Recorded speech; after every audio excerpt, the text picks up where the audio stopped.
ఎన్నికల ప్రచారంలో YCP MLA అభ్యర్థి కాకాని పాల్గొన్నారు. గ్రామ సచివాలయం వ్యవస్థతో సుపరిపాలన చేశామని, సార్వత్రిక ఎన్నికల్లో తెలుగుదేశం పార్టీ మతతత్వ పార్టీ అయినటువంటి భారతీయ జనతా పార్టీతో పొత్తు పెట్టుకుందని క్రిస్టియన్లు, మైనార్టీలు ఆలోచించాలని సర్వేపల్లి నియోజకవర్గం వైసీపీ ఎమ్మెల్యే అభ్యర్థి రాష్ట్ర వ్యవసాయ శాఖ మంత్రి కాకాని గోవర్ధన్ రెడ్డి అన్నారు.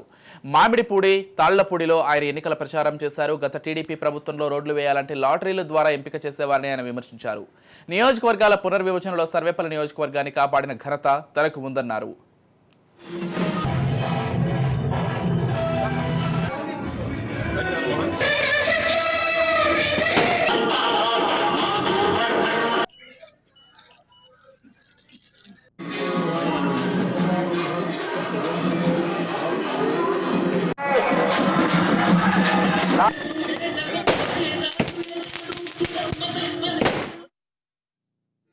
మామిడిపూడి గ్రామానికి వచ్చిన సందర్భంగా ఇక్కడికి చేరినటువంటి మీ అందరికీ పేరు పేరున చేతులు జోడించి హృదయపూర్వకమైనటువంటి నమస్కారాలు తెలియజేస్తున్నాను. ఈరోజు ఎన్నికలు సమీపిస్తున్నటువంటి నేపథ్యంలో మనం ప్రతి ఒక్కరూ ఆలోచన చేయాల్సింది, గతంలో గడిచినటువంటి 2 ఎన్నికల్లో 2 పార్టీలకు అవకాశం ఇచ్చారు. 2014లో తెలుగుదేశం పార్టీకి అవకాశం ఇచ్చారు, చంద్రబాబు నాయుడు ముఖ్యమంత్రి అయ్యాడు.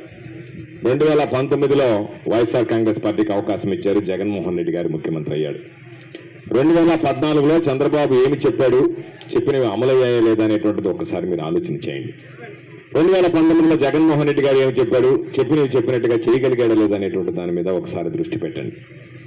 చెప్పి ఎగ్గొట్టేటువంటి చంద్రబాబు కావాలన్నా, చెప్పినవి చెప్పినట్టుగా ఇంటికి చేర్చేటువంటి జగన్మోహన్ రెడ్డి గారు కావాలనేటువంటి విషయం మీద నిర్ణయం తీసుకోవాల్సినటువంటి సందర్భం అని మీ అందరికీ గుర్తు చేస్తున్నాను. ఒకసారి చంద్రబాబు నాయుడు 2014 ఎన్నికలకు ముందు బహుశా మీకు గుర్తుండి ఉంటుంది, 607 హామీలు ఇచ్చాడు. రైతులకు రుణమాఫీ అన్నాడు, మహిళలకు రుణమాఫీ అన్నాడు, ఇంటికి ఒక ఉద్యోగం అన్నాడు, నిరుద్యోగ భృతి అన్నాడు, రకరకాలైనటువంటి నోటుకు వచ్చినటువంటి హామీలన్నీ ఇచ్చాడు. పాపం రైతులు ఓట్లు వేశారు, మహిళలు ఓట్లు వేశారు, చంద్రబాబుని అధికార పీఠంలో కూర్చోబెట్టారు. చంద్రబాబు నాయుడు ఎన్నికలకు ముందు ఏం మాట్లాడతాడు, ఎన్నికల్లో గెలిచిన తర్వాత ఏం చెప్తాడనేటువంటి దాన్ని దాదాపుగా మీకు 10 సంవత్సరాలు అయిపోయింది, మర్చిపోయి ఉంటారు పాపం చాలా మంది. మళ్ళా చంద్రబాబు ఇప్పుడు కొత్తగా తానేదో రాజకీయాల్లోకి వచ్చినట్టు తనకు అవకాశం ఇస్తే చేస్తానని చెప్పి ఈరోజు మాట్లాడుతున్నాడు.